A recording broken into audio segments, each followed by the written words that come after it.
pananawagan doon sa June 25 na magkaroon ng peace rally sa Cotabato City upang manawagan sa ating pamahalaan upang maitupad ang ating matagal ng pinaglaban na pinuhunan natin ng matagal na panahon, pinuhunan natin ng dugo at buhay.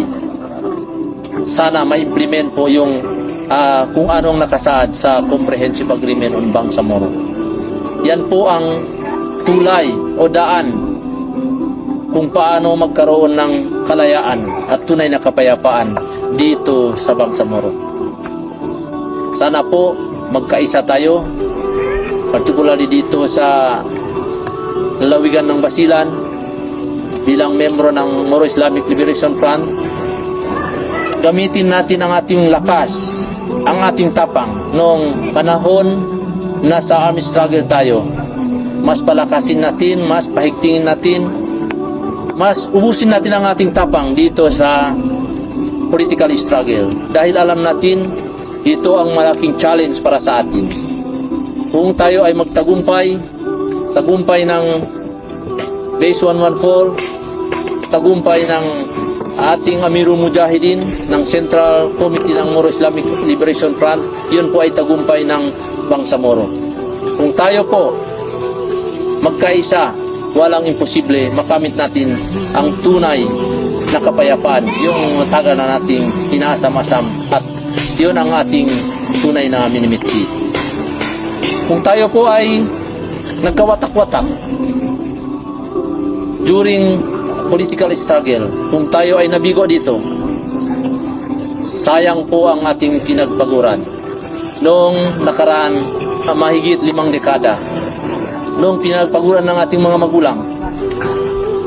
Kaya sana ubusan natin ng lakas, ng tiwala, pagkakaisa at tapang upang mapasa kamay natin ang government of the day, insyaAllah subhanahu wa ta'ala. Maibalik ang ating Amirul Mujahideen bilang Chief Minister. Sana po matupad ang nakasaad sa Comprehensive Agreement.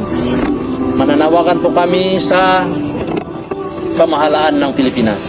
Sana po huwag ninyong biguin kung ano ang pinaglaban ng matagal lang panahon at pinagbuwisan ng aming buhay kung paano makamit ng tunay na kapayapaan upang hindi maibalik kung ano ang nakaraan. Sana huwag bigyan ninyo ng daan at dahilan kung paano ang mga mujahideen na mandirigma makabalik sa kanilang nakaraan. Alam natin, itong political struggle, kailangan natin magkaisa upang maging quantity ang ating mga kasamahan. Dahil alam natin, ito isang amana ng bawat isang Bangsamoro. Dahil ito ang ating hangarin kung paano tayo magkaroon ng kalayaan at tunay na kapayapaan. Kung makamit natin, malalampasan natin itong political struggle, insyaAllah subhanahu wa ta'ala. Sa ganun, maraming salamat. Wabaad, sukran. Assalamualaikum warahmatullahi ta'ala wabarakatuh. Takbir! Allah!